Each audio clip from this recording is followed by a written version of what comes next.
Thoughts, comments?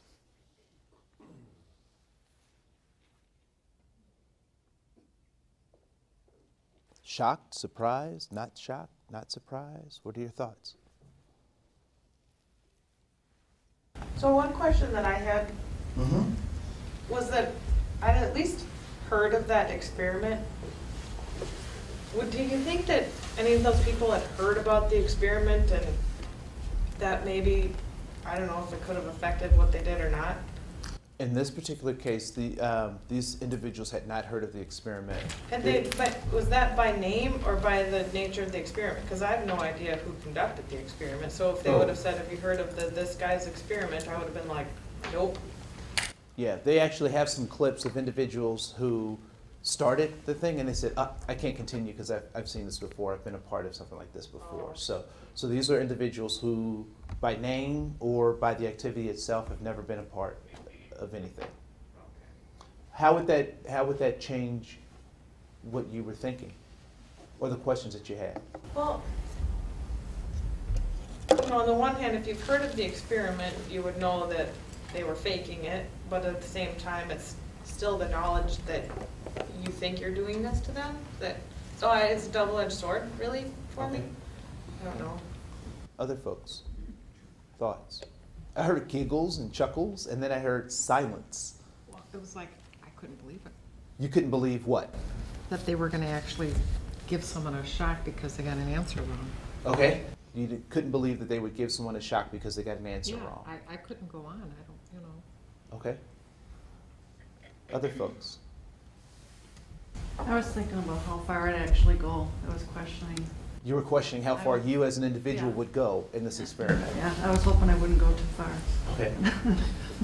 I mean, you kept questioning when they were going to think on their own. Okay. So you were questioning how far you would go, and you would hope that you wouldn't go too far. Right. All right. Other folks? A question? Yes. Was there money involved in this? There is no money involved in this. So they were just volunteering to shock somebody and get the right answer? Yeah. Cool. Because they kind of implied that their employer had required them to be there. Yep, it was a part of a game show. So they were doing these experiments. I mean, fear factor kind of stuff, you know. So you could get money or you couldn't, you know. In the original Milgram experiment, there was no context of a game show. There was just people in a lab. So what does that tell you? Does the context of this activity shape how you think about what happened, or does that convolute what you thought about what happened in the video? The veneer of empathy is a little thin. The veneer of empathy is a little thin. Explain that. More than 50% of the people were willing to give lethal shocks Yeah. because somebody told them to. So they obviously didn't have enough problems with killing somebody in the next room. But I think they would. let's take a step back. Did they say they would kill them? No, If I walked up to you today and said, I don't want to use you again. I'll use you as an example, right? You're going to kill someone today. What would you say to me? I think you were out of your mind. Yeah, you'd say, you're crazy. No, I would never do that. I am a moral, good person. There's no way that I would do that. I would say it's probably the same for you, right? I mean, if they brought you into a room and said, shock some people, and you'd be like, oh, you know, maybe blah, blah, blah, a couple of shocks or none at all. Okay, that's fine. All right. Special idea. Okay. Do you think any of those folks really thought that they would wake up that morning and do something that would cause harm to somebody else? Probably not. But where I thought, going back to your question about the context, that if these folks were under the impression that their job was on the line, to me that would partially explain how they got to 15%.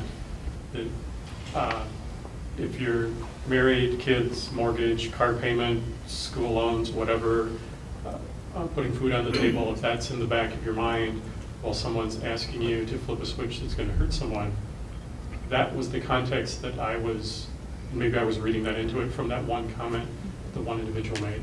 That's That great. would provide, at least for me, a partial explanation of why someone would continue to do that or do it at all. You just explained the financial crisis that we find ourselves in. Why would I make loans to people who can't afford them? Because if I don't, then all of those dominoes that you talked about, family, mortgage, those things will be affected. So I won't do it, you know, it won't affect me now, so I'll go ahead and do this thing because it has no real effect on me. But what have we learned about this financial crisis? That those poor people we were blaming for bringing down the economy are also related to the rich people who were stealing money from it. So we're all connected, right? And it's really easy for us to fall into this trap of conformity when we think that when we don't see how we're connected to the other. Right? How were they able to create distance between the impact that they were having with pressing that buzzer to the person getting shocked? How did they create that separation? What was the they didn't see them. They were in different rooms. So they didn't visibly have to see the impact that they were having on someone else. They also kept saying it had no lasting, impact on them either. Yeah, there was a lot of trust. Kept telling them that. It kept telling them that it had no lasting impact. They would be okay, which in fact was what? True. It was ultimately the truth, but they didn't necessarily know that within the context that was created for them. No, I think that was just a classic case of believing what you want to believe. Yes, this 420 volts, it's not going to hurt them, is it? No, just go do it. And you know in your heart that it is going to hurt them, but because you've been validated by an outside person, they now help you create the reality that you want to believe in the first place, right? So how does this relate to our working environment? Does this have any application, or are there any learnings that we can take and apply this into our working environment?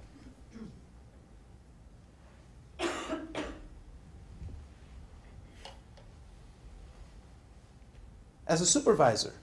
Oh, go ahead. Yeah. I mean,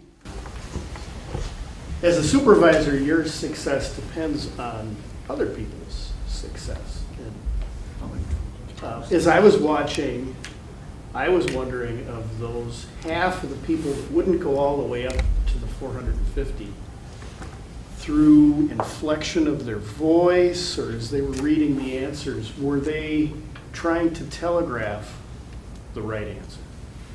And I think as a supervisor, you're in some ways trying to guide people to the right answers, or what you think is the right answer, perhaps. So that was kind of the connection that I was taking. All right. Who? Other folks?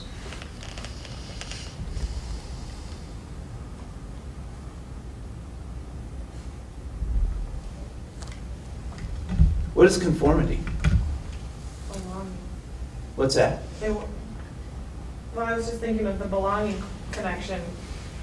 You know, one of the three basic needs, you want to belong, and by belonging, you want, I forgot how I phrased it in my head, sorry. But it was yeah. What is conformity? It's those three words on the top of your slide. Trying to achieve these things, right? So I will, I don't know if folks have traveled outside the United States, but I will tell you that I've been to Europe, different countries in Europe, and I've been in North Africa, and I remember spending some time in Egypt. And Egypt is a very interesting place because there were times that it was okay to be American, and then there were other times when I needed to be Canadian. Like that really made a big difference, but there were those times. And one of the things that I found was that our relationships in the United States are different than they are in the Middle East in some really fundamental ways. Because we were talking with some folks on the street that were going to restaurant to restaurant, and this guy comes and he links arm in arm with me. and we're talking, and I'm feeling a little strange about this. And then I saw another guy put his arm around one of my friends, and I was feeling a little bit odd about this until I realized that my cultural context was different from the culture that I was in. So I started to conform because I needed a secure sense of safety. And so although in our culture, I would not just walk up to a strange man and link arm in arm, or I wouldn't put my arm around, my friend and walk down the street, I did that because the cultural context implied that I will get safety if I comply. Now, in my American way, and I grew up in a place called the Hood, that kind of behavior would not be tolerated. As a matter of fact, I was taught to react viscerally to those same types of behavior. Had I done that within that context, what do you think might have happened to me?